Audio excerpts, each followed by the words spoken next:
Olá pessoal, em relação ao módulo 6 do setor 172, hoje falaremos um pouquinho a respeito de ocupação e degradação do domínio amazônico. Quando falamos a respeito do domínio amazônico, é necessário fazermos aí um resgate histórico, vendo como se deu esse processo de ocupação, porque aí sim entendemos, partindo desse pressuposto, como que as formas de degradação aconteceram paralelamente a isso. Quando falamos da ocupação da Amazônia, necessariamente temos que retomar o período de exploração das drogas do sertão. Então ali nós temos os primeiros avanços dos portugueses nas áreas que até então pertenciam aos espanhóis, se a gente se recordar aí dos limites do Tratado de Tordesilhas, inclusive seriam mais tarde suprimidos pela criação do Tratado de Madrid, que já daria as posses das terras da Amazônia aos domínios portugueses. Nesse contexto inicial, o processo de ocupação ele se dá mediante o adentramento na floresta por meio dos rios, e aí nós já começamos a ver um contato desse europeu com os povos indígenas, intensificando aí a hostilidade entre povos e, consequentemente, agravando a extinção do indígena decorrente dessa relação a qual o índio foi dizimado pelos europeus que ali o colonizaram. Isso é importante até para fazermos aí um paralelo, se considerarmos o vasto número de indivíduos, os quais existiam nessa região antes da chegada do colonizador, e inclusive vivendo aí em harmonia com toda essa floresta por alguns milhares de anos. A gente vai ver que de fato essa relação ela passa a ser muito degradante, e o modo de vida, sobretudo extremamente diferente do que existia nessa América pré-colombiana, ele passa agora a trazer alguns reflexos um pouco mais nocivos para a degradação não só da vida natural ali existente, mas também dessa humanidade pré-existente nessa região representada pelos povos nativos. Depois das drogas do sertão, a Amazônia ela vai ter um novo ápice de colonização, associado sobretudo com a segunda revolução industrial, que potencializa a demanda de borracha, e aí eu estou falando de uma relação direta com a indústria automobilística, a partir do desenvolvimento das técnicas de vulcanização do látex para a produção de borracha, desenvolvida inclusive pelo Goodyear. Nós começamos a ver aí a Amazônia então entrar nos olhos do mundo, tendo em vista se tratar da região de maior produção de látex do mundo até então. Então, nesse contexto, que algumas grandes transformações acontecem na região amazônica, como o avanço e o crescimento da cidade de Manaus,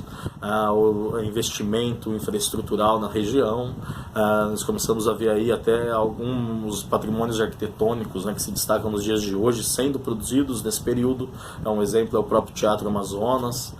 isso para satisfazer as demandas dessa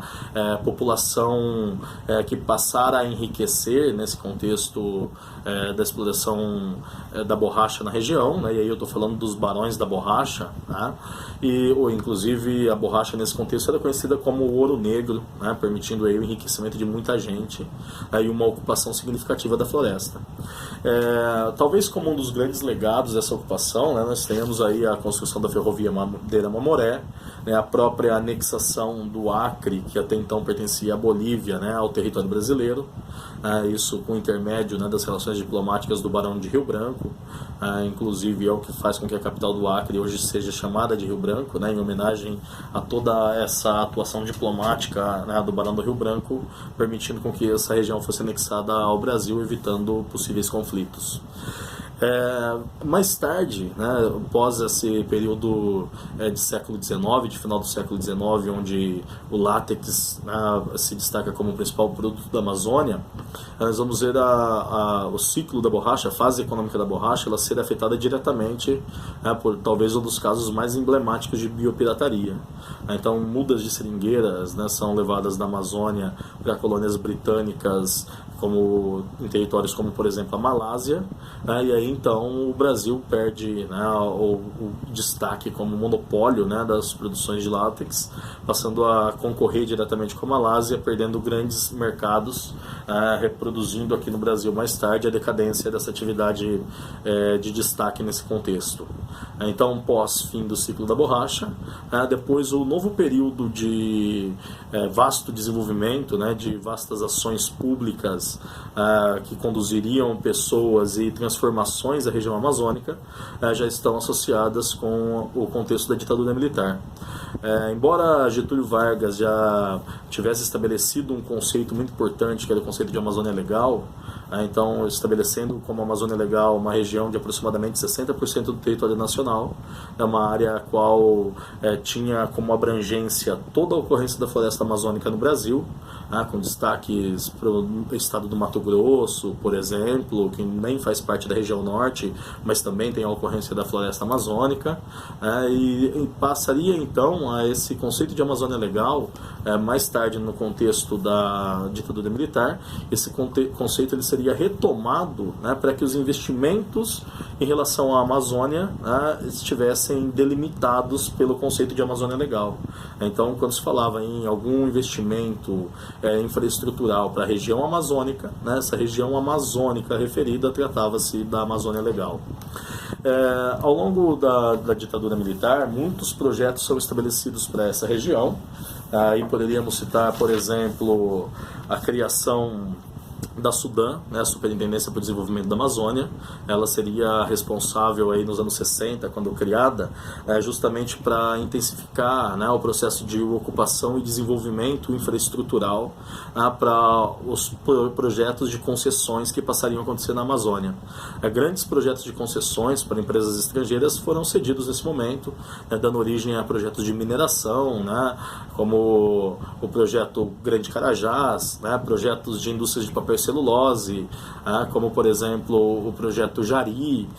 e óbvio que todos esses grandes projetos eles careceriam aí de grandes demandas energéticas, levando à construção de hidrelétricas, gerando uma série de impactos ambientais na Amazônia também. Quando se trata das questões das hidrelétricas, poderíamos citar aí a hidrelétrica de Tucuruí, poderíamos citar também a hidrelétrica da Balbina, um dos maiores exemplos de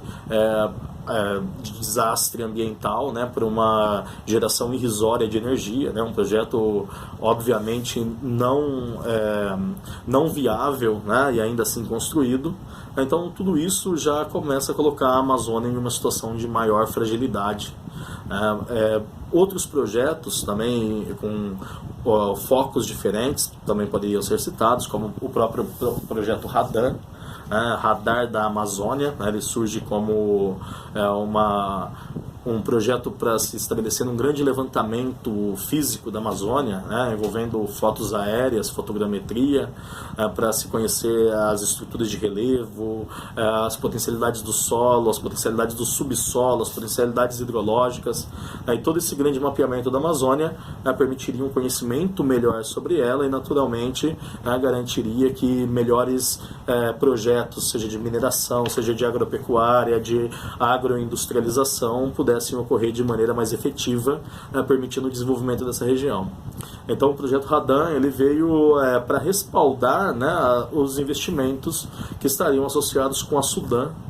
que garantiria essa infraestrutura para uma maior atuação dessas empresas que ganhariam as concessões para essa região da Amazônia brasileira. Outros projetos também de grande relevância, eu citaria a SUFRAMA, também na década de 60, nos anos de 1967, é criada a Superintendência para a Zona Franca de Manaus, uma região específica ao entorno de Manaus, para atrair o capital estrangeiro mediante a atração de indústrias, com áreas de vantagens locacionais, como ausência de impostos, concessões de terrenos, subsídios de energia, de água, tudo isso para facilitar uma maior vinda de indústrias para essa região, a fim de gerar emprego, de aumentar a dinâmica econômica dessas áreas. Outro projeto muito importante que acontece nesse contexto é o PIN, o Plano de Integração Nacional, que ele veio buscar integrar, sobretudo as regiões da Transamazônica, com as principais áreas de conexão, para essa grande via de escoamento. Então, à medida que nós tivemos a criação do que foi conhecido como Polo Amazônia, e aí eu estou falando dos polos agrominerais e os polos também agroindustriais, né, quando esses polos foram criados na Amazônia, obviamente associados com as potencialidades naturais que o território apresentava, né, então nas áreas de potencialidade mineralógica criava-se polos mineralógicos, nas áreas de potencialidades agropecuárias, né, estabeleceria então áreas de ações, né, de atividades agropastoris. Então, esse cenário que aumentaria a atração de pessoas para a Amazônia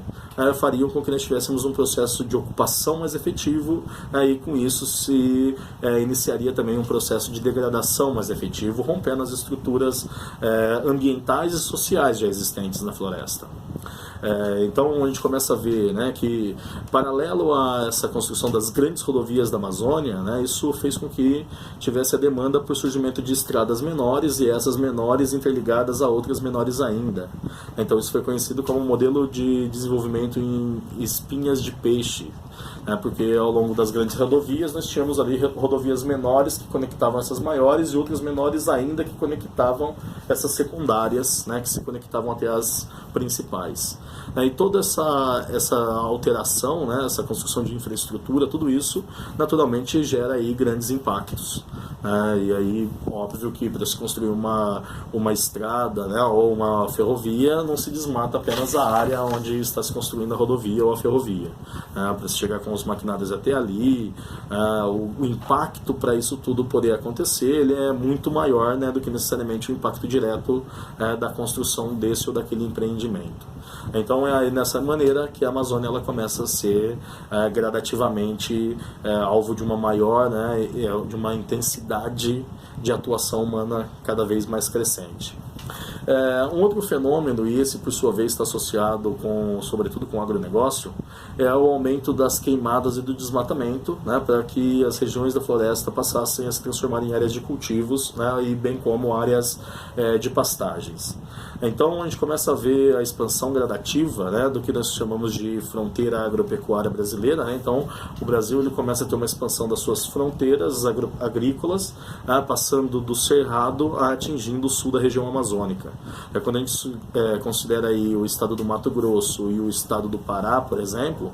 no sul do estado do Pará e no estado do Mato Grosso nós temos inclusive uma região conhecida como o Arco do Desmatamento, né? Uma das regiões hoje mais vulneráveis a esse grande impacto do agronegócio. E hoje o destaque, né, ele para as intensificações das práticas antrópicas na Amazônia, né, estão associados com o que é conhecido por tríade do desmatamento, que é a retirada da madeira. Vende-se a madeira, né, a madeira ilegal vai lá, derruba a floresta e vende a madeira. Aí quando ele vende essa madeira, ele dá uma parte desse dinheiro, né? Muitas vezes o acordo é feito, né? O dono da terra, né? O cara tem uma posse na Amazônia, ou ele grilou, ele tomou posse, ou teve a legalização de um título de terra ocupada, né? E aí o cara faz a proposta para o madeireiro, vai lá, derruba tudo e toda madeira que você tiver lá você vende, me dá 10% do que você vender daquela madeira. Então agora o cara, além de ter a terra limpa, né, porque derrubou a floresta, ele ainda tem um pouco de dinheiro que ele ganhou, né, da porcentagem desse madeireiro. E aí então ele agora tem o solo sem floresta e um dinheiro inicial para fazer algum investimento. Então geralmente coloca-se o gado, né, se a terra ainda tem toco, né, ou se já está totalmente limpo, coloca-se a soja, né, e aí quando esgota a qualidade do solo para a soja, coloca o gado. E aí então a interação entre desmatamento